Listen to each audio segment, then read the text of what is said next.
Ashamaar kafuunee isiniin jannaa nagee jirtuu bakka jirtanitti nageenyi keenya baay'eetu jecha har'a kan ilaallu waasaappii keenya haala itti fayyadama waasaappiiti akkamitti itti fayyadamuu dandeenya kan jedhudha har'a kan ilaallu namoonni baay'een ni beektu kan hin beekneef deebii ta'aaf jedheetan yaada kana yoo jedhu namni hundi hin beeku jechuu koo miti. Kanaaf kallattumaan kara waasaappichaatti isin geessaa jechuudha. Waasaappii keenya bannaa. Waasaappii keenya irratti nama yeroo hedduu bilbilee nu jeequ yookiin nu rakkisu kan akkasii akkamitti bilook goonaa kan jedhudha kan ilaallu. Waasaappii keenya bannaa akkuma jirutti baneetiin jira fuula waasaappicha kootii. Maqaa nama barbaannu irratti pirees yookiin tuqnaa fakkeenyaaf lakkoofsa kana irratti mi'aa tuqu maal gochuu barbaadayyuu biloog gochuu barbaadaara jechaadha. Kanaafi tuqaa sadiitu jira. Tuqaa sadan yookiin naxabxaabii sadan tana irratti kilik goona. Sana booddee more kan jedhu kana irratti kilik goona. Maaltu nu dhufaa yoo more kan jedhu irratti dhoofneetiin hin jenne bilook kan jedhutu nu dhufaa jechaadha. Kanaafi bilook kan jedhu kana irratti kilik goona jechuudha. Bilook. Namni kun guutumaan guututti bilbila keenya keessaa bilookii ta'eera jechuudha. You block this contact jedha. Hammana yoo ilaallee nama tokko akkamitti bilookii akka goonu hammana yoo ilaallee waasaappii keenya keessaa nama bilookii goone akkamitti jalaa baasuu dandeenya jechuun keessan hin hafu. Kanaafi maal goonu mallattoo eda'uu takkaatu jira kunoo halluu aranguwaadee kan qabdu kana jechuudha. Green kalarii kana irratti kilik goona pilaas milikitii kanarra jechuudha. Sana booddee kan bilookii goone masarat isa jedhu kanaadha jechuudha. Bilookii gaafa ta'uyyuu waasaappii irratti lakkoofsi bilbila nama tokko yookiin maqaan nama tokko dimzizi jedha bakka kalarii isaa wanta dukkanaa tokko uffata jechuudha. Kanaafi masarat kan jedhu kana jalaa baasuu barbaanna. Kanaaf irratti kilik goona. Maalidhayyuu unblock kan jedhu irratti dhoofna jechuudha. Jalaa baasnee jirra jechuudha. Okeedha amma kalariin isaa waanuma tokkoyyuu hin qabu akkuma maqaalee kaawwaniitii jechaadha. Haala kanaanii bilookii gochuu fi bilookii jalaa baasuun bilookina unblockii gochuun haala kanaanii hammana yoo ilaallee karattaanutti isin dabarsa. Waasaappii keenya nu jalaa hidhamuu yookiin xalafamuu isaa akkamitti beeknaa kan jedhudha kanarra ilaalu jechuudha. Kana dura mootu imoo irratti akkamitti yoo xalafameetiin hin jedhe akkamitti beeknaa akkamitti jalaa baasnaa akka gonkumaa hin xalafamne maal gochuu qabnaa kan jedhu kana dura ilaallee turreerra bal'inaan jechuudha. Imoo irratti akkasumas amma kan ilaallu waasaappii irrattidha jechuudha. Waasaappii irratti waasaappiin keenya maaliin beekna xalafamuu isaa akkamitti beeknaa jechuun keessan in oolu jechuudha. Waasaappii keenya bannaa akkuma jirutti baneetan jira. Bakka tuqaa sadi qabdu tokko jira kunoo kaameraa biraan naxabxaabii sadii kan qabdu tokko jira jechuudha. Achirratti kilik goona. Sana booddee maal kan jedhu jira linked device kan jedhu jira. Amma kunoo yoo xalafameetiin hin jedhe maal qaba isinitti fakkaate link device kan jedhu kanaa gaditti bilbila keessaniin alatti wanti biroo yoo jiraateetiin hin jedhe fakkeenyaaf Google Chrome window kan jedhutu jira. Nama silkiin koo xalafamaadha fakkeenyaaf jechuudha. Kun Google Chrome waan jedhu kana argaa jirtu natti fakkaata. Kuni bilbilli koo xalafamaadha jechuudha. Keessan immootiyyuu yoo akkana wantoonni akkanaa jiraateetiin hin jedhe loogaawut gootu jechuudha. Gadi qabdanii pirees gootu sana booddee immootiyyuu loogaawut gootu jechuudha. Anisa kana windoo kana barbaadeeti kanan xalafe malee namni na xalafees miti barbaadeeti. Kanaafi wanta akkanaa agartan bilbila keessan malee link device kan jedhu kanatti kanaa gaditti isa jalatti armaan gaditti maqaan bilbila biroo kan argamu ta'e taanaaniin bilbilichi keessan akka xalafameeru beekuu qabdu jechuudha. Kanaafiyyuu isa xalafame kana haalli isin ittiin baastan dileet gochuu yookiin loogaawut gochuudha jechuudha. Kanaafi haala kanaan beekamaa bilbilli namaa xalafamuu fi xalafamuu dhabuun isaa jechuudha. Waan isiniif hin galle yoo jiraate mootiyyuu gaafachuu hin dagatina. Jecha hammana yoo ilaalle akkami bilbilli nama tokko akka itti xalafamu yoo xalafame yoo akkamitti jalaa baasna jechuun keessan inafu. WhatsApp keenya banna fuuluma WhatsApp keenya banneetuma jirraayyuu. Bakka tuqaa sadii qabdu haaluma duraatiin deemna jechuudha. Iddoo tuqaa sadii qabdu kana bira deemna jechuudha. Sana booddee link device steepima duraatti deebina jechuudha. Isa kana kunoo barreeffamichi jira isinitti mul'ata jedheetan yaada. Loogaawut waan jedhu kana jira jechuudha. Kanaafiyyuu windicha san yookiin bilbila ta'uu danda'a yookiin kompiitarii ta'uu danda'a wantichi isin xalafe sun jechuudha. Kanaafiyyuu isa sana pirees gootanii qabdanii loogaawut gochuudha jechuudha. Haalli ittiin baastan loogaawut gootanii haala kanaanan baastu jechaadha.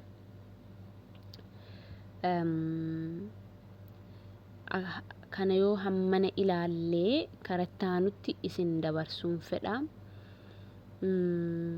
WhatsAppiin nama tokko akkamitti xalafnaa fakkeenyaaf isin xalafu yoo barbaadan kan kana dura ilaalle yoo namni nu xalafeedha haala jalaa ittiin baasnuun yoo xalafame mootu akkamitti akka beeknuu fi kan xalafame akkamitti akka jalaa baasnuudha kan kana dura ilaalaa ture. Amma mootiyyuu kan ilaallu WhatsAppii nama tokko akkamitti xalafnaa kana yoo jedhu gudaatiif yookiin miidhaadhaaf osoo hin taane gaafa bilbila tokko xalaftu ati bilbila ijoollee keetii daa'imman keetii ta'uu danda'a. Daa'imman koo ijoolleen koo hiriyaa akkamii qabu nama akkamii wajjin oolu kan jedhu ilaaluudhaaf waa'ee akkamiiti kan haasa'an waa'ee barnootaa wal qabatu moo akkam waan akkasii jechuudhaaf. Maybe ijoollee kee xalafuu dandeessa jechuudha. Nama kan biraa osoo hin taane daa'imman kee ilaaluudhaaf gochuu dandeessa jechuudha. Kana yoo jedhu hamaadhaaf haala itti nama xalafan waan beektan qofaaf nama xalafuuf iyyaalina adaraa keessan isiniin jiha. Akkuma baratame eessa deemna isinitti fakkaatu tuqaa sadan kana bira deemna jechuudha. Naxabxaabii sadi bira deemna. Link device kan jedhu irratti tuqna. Okay. Sana booddee link device kan jettu kana irratti press goona. Kunoo iddoo link device kan jettu kana irratti kilik goota. Isa san irratti press yookiin kilik kan gootee tuqxu ta'e taanaan kaameratu sii dhufa jechuudha. Kaameraan sii hin dhufa. Kaamericha sii dhufu sanaan amma womaanuu wal xalafsiisuun barbaadu. Waan xalafamuu qabu kana dura waan xalafee jiruuf iyyuu womaanuu xalafuun barbaadu osoo isinitti agarsiise illee tuqee jechuudha. Kaameraatu isinii dhufa. Kaameraa dhufu sana inkaastu jechuudha. Kallattumaan bilbila sanaas ni bantu. WhatsAppicha isaa keessan kanas link device tan jettu kana halluu green coloriidhaan kan uffifamte kanarratti kilik gootanii mallattoo kaameraattu isinii dhufa. Kaameraa kaasa. Kaamericha san kaastanii sana booddee wanta namni sun barreessu xaafu guutumaan guututti bilbila keessan irratti yookiin kompiitara keessan irratti dhufa jechuudha. Haala kanaanii haalli ittiin fayyadamtan jechuudha. haala kanaan maatii daa'imman keessan maatiin to'achuu dandeessu jechuun barbaada. Waan isiniif hin galle gaafachaa mootiyyuu inni biraa yoo kan jarjaru taate mootiyyuu baay'ee jarjarta jettaniiti natti himuu dandeessu, rakkoon qabu.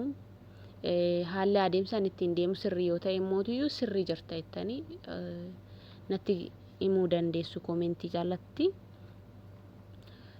Inni kan biroo kan ilaallu waasaappii keenya akka namni xalafuu hin dandeenye akkamitti goona. Gonkumaa guutumaan guututtiyyuu waasaappiin keenya akka nu jalaa hin xalafamne akkamitti gochuu dandeenya kan jedhudha kan nuti ilaallu. Kanaaf kallattumaan gara waasaappichaatti isin geessa. Akka xalafamu guutumaan guututti hin dandeenye haalli ittiin goonu waasaappii keenya banadheen jira fuula waasaappii kiyya. Bakka tuqaa 3 kana deema ammas. Iddoo tuqaa 3 kana bira deemaa jechuudha.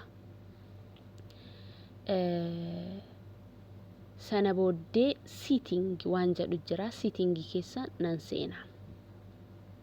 Settingicha koo bira nan seena. Sana booddee wantoota baay'ee jira. Account, privacy, waan akkasiitu jirayyuu account kan jedhurra seennu. Accounticha koo tuqeetan jira. Two step verification waan jedhamu tokko jira. Two step verification irratti click goona jechuudha. Two step verification keenya irratti click eega goone change pin kan jedhu irratti click gootu. Ani amma kana dura two step verification kiyya gatii itti galcheef iyyuu barreessinaan jedhaara. Isinis akkasumatti jechuudha. Kana yoo jedhu wantichi isiniif hubatamuu qaba. Waa'ee maalii akka haasa'aa jiru jechuudha. Waasaappii keenya akka namni nu xalafuu hin dandeenye, akka namni nu argachuu hin dandeenye akkamitti goona kan jedhudha. Kanaafi itti aguuru lakkoofsichame 1 2 ammas irra deebii itti guurinaan jedha.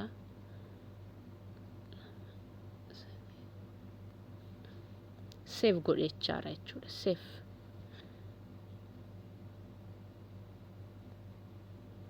Ifa jedheetan yaada. Haala kanaanii lakkoofsa dijiitii 6 qabudha kan isin itti guurtanii yeroo 2 deebitaniiti. Kan itti guurtan sana booddee save gootan akkuma amma save goone jechuudha. Sana booddee passwordii malee nun seensisu jechuudha. Yoo namni tokko isin xalafuu barbaade passwordii gaafata. Isin xalafuun akka hin danda'amne beekuu qabdu jechuudha. Fakkeenyaaf nama kan biraa hin deemin maal naan jedhayyuu enter your two step verification pin naan jechaara jechuudha. Kanaafi giddeetaa two step verification kiyya galchuu qabaa jechuudha. Akkuma kana dura waliin ilaallee turre beekamaadha. 2 duwwaa 1 2 yaa kun hin banama jechuudha. Akkuma siyyuu kan bilbila harkaa qabdu bilbila kee kan harkaa qabdu passwordicha sana malee seensisu gatii ta'eef iyyuu nama kan biraas kan alarraa si xalafuudhaaf yaalii godhu haaluma kana jechuudha. Hin seensisu jechuudha. Kanaaf iyyuu isinis akka itti hubattanii bilbilli keessan akka isin jalaan hidhamne gochuu dandeessu jechuun barbaada.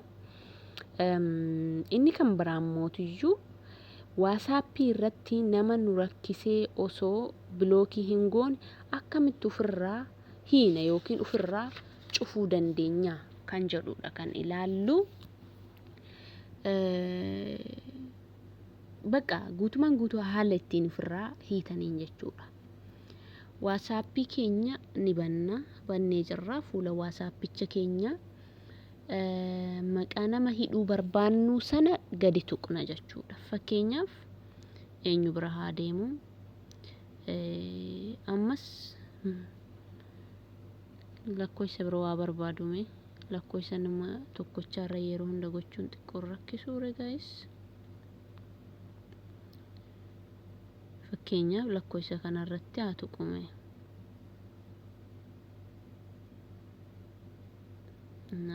Lakkoofsa kana dhiiseme.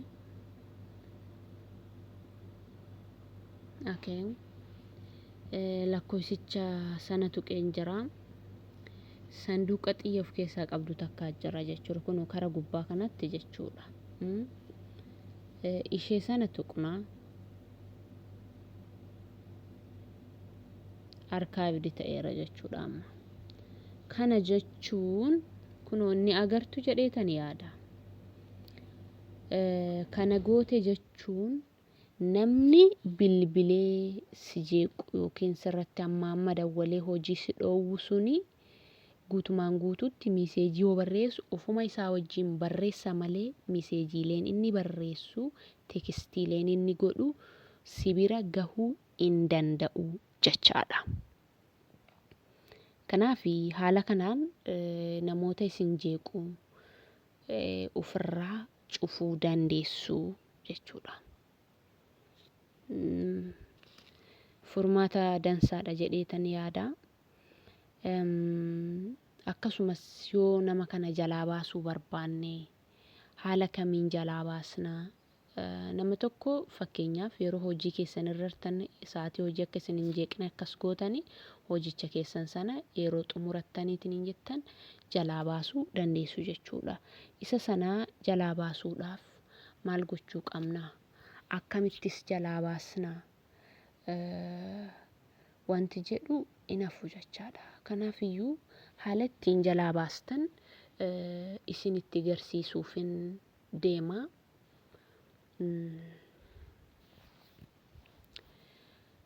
Fuula WhatsAppicha keenya ni banna.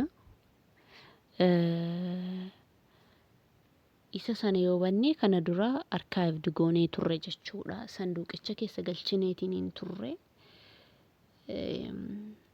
Isa sanduuqicha keessa galchine sana jalaa baasuudhaaf wanti nuti goonu mallattuma kana irratti kilik goona jechuudha. Kunoo kilik goonee jirra. Maqaa nama sanaa irratti dhoofnaa sana booddee aawut goona jechuudha. Baheetiin jira jechuudha. Baheera wajjin barreessuu yookiin asxaasxaafuu ni dandeessa. Amma guutumaan guututti jalaa bahee jira jechuudha. Akka barbaaddeetti teekstii barbaaddu gochuu dandeessa. Bilbiluu dandeessa. Haala kanaan fayyadamuu dandeessa jechuudha.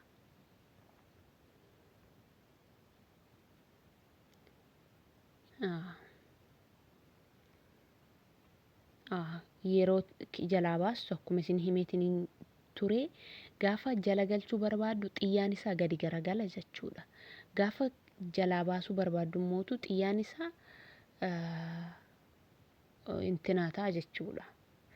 Aawut ta'a jechuudha walumaa galatti. Irratti intinaa goote kunoo baheera. Maqaan nama kana bahee jira jalaa baasnee jirra jechuudha. Haala kanaanii WhatsAppii keenyatti haalli ittiin fayyadamu kana fakkaataa waan jedhu akka hubattan barbaada. Gaafiin qabdanoo jiraate haala adeemsa kootii isinitti toluu danda'a, toluu dhabuu danda'a. Kan baay'ees jarjaru yoo taate ni jarjarte. Baay'ees isin jalaa kan suuta hidhee deemu yoo ta'e suuta jettee deemaa jirta. Kanarra xiqqoo daddafi yoo jettanis yaada qabdan, astaayitii qabdan barreessuu ni dandeessu, rakkoo hin qabu. Kana qofa miti maatii ta'uu hin dagatina. Wantoota baay'ee barnoota baay'ee argachuu dandeessu. Waan baay'ee jechuudha. Barnoota isiniif kennamuudhaaf karaa bilbilaatiin wal qabatee fi karaa kompiitaraatiin wal qabate waan baay'ee qopheessee gatii jiruufiyyuu kanaafi qophii jabaa isin barbaachisa jechuudha. Hammana waa'ee WhatsAppiitiin wal qabatu yoo ilaalle dansaadha jedheetan yaada. Kana dura in yaadattu yoo ta'e waa'ee bilbilaatiin wal qabate Imoo irratti waan bal'aa akka laallee turre ni yaaddattu. Waan bal'aa wajjin ilaallee turre Imoo keenya irratti isa sanas irra deddeebi'uuf osoo hin taane haaluma sana jechuudha. Akka isiniif galutti kan hojjedhe jedhee tan yaada. Kanaafi bakka jirtanitti nageenyi keessan isiniif haa baay'atu. Inni biraan mootiyyuu yeroo taanutti wantoota isin agarsiisu waan baay'een waan jiruufiyyuu uf qopheessuu qabdu.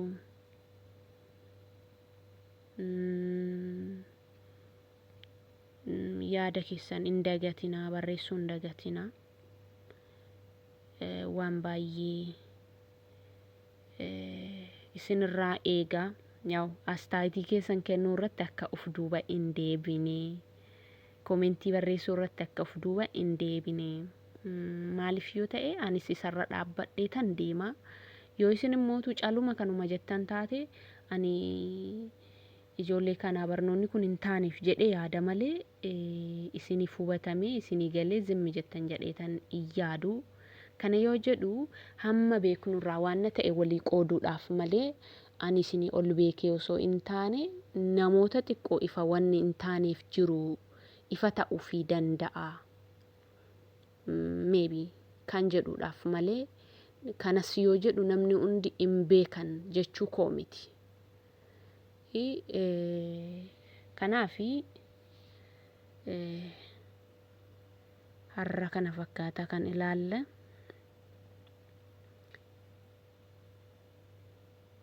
Yeroo taanti maal akka isiniif hojjedhu osoo barreessitanii natti tolaayyuu beeku dhugaa rabbii. Kanumaayyuu kan hojjechuu danda'eyyuu waan isinii naan jettan irratti hundaa'eeti. Kana dura yaadattu yoo ta'e waa'ee imootii wal qabatu bal'isiitiin mata duree bal'isii nuuf hojjedhu naan jettanii turtanii hojjedheen ture. Akkasumas kanas waa'ee WhatsAppis kan hojjechuu eegalee komentii keessan ilaaleeti dhugaa rabbii dubbachuuf jechuudha. Wantoota barbaachisan haala itti fayyadama isaa nuuf hojjedhu maaloo gatii naan jettaniifiyyuu ani yeroo baay'ee kan hojjedhu wanta akkanaatis mitiyyuu. Yaa ta'u yoo isiniif galee isinitti gammaddaniitiin hin jettan anas si'aayinnaan waan jiru isin hubachiisuuf kan beekurraa isiniif qooduuf qophiidhaan isin eegaa. Waan na beekan olii qooduun dansaadha, gaariidha jedheetan yaada. Kanaafi jabaadhaa barnoota keessa irraa uf duuba hin jedhinaa. Barnoota yeroo jedhamu gaafa jedhamu barnoota daftaraa fi qalama qabatanii baratan qofaa miti.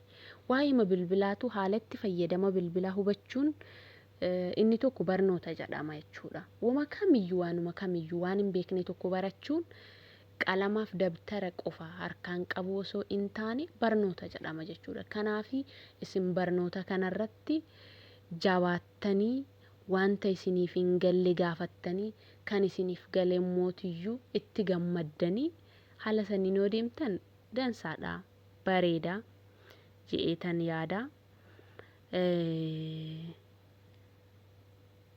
Kanaafi komentii keessan barreessuu akka hin daganne maaloo deddeebisee illee isinitti himee akka jabaadhee isiniif hojjedhu gaaffii gaafachuu akka hin daganne isiniin ja'a. Nageenyi keessan gaariidha ofii. Akkam jira namni jettanis naman gaafattan yaada. Gaaffima keessan qofa gaafachuuf deemtan miti dhugaa nama garramtuu junumaayyuu.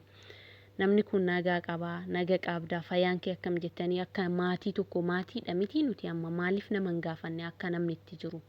Maalirra akka jiru inni rakkoon qabu akkuma jiraatetti yoo jiraatu. Akkam jirta namaan jedhanii nama hin gaafatanii. Maatii gaafa jedhamu qaama tokko akaalii tokko jechaadha. Isin immootiyyuu naman gaafattanii maaloo na gaafadhaa isiniin jedha.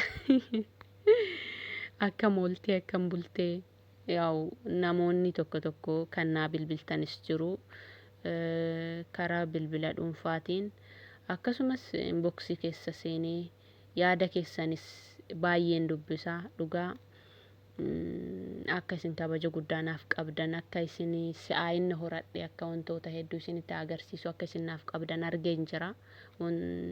Inboxii keessa seeneetiin yeroo dubbisu baay'ee natti toleeyyuu kana yoo jedhu isin muufadhee osoo hin taane dhugaa jiru dubbachuuf kan eege odeedha kan jaalalli isin natti agarsiistanii fi si'aayinnaan akka isin itti wanta ta'e wanta barsiifamuu qabu isin barsiisu yookiin isin itti agarsiisu kan isin na taasistan dhugaa baay'ee galatoomaa.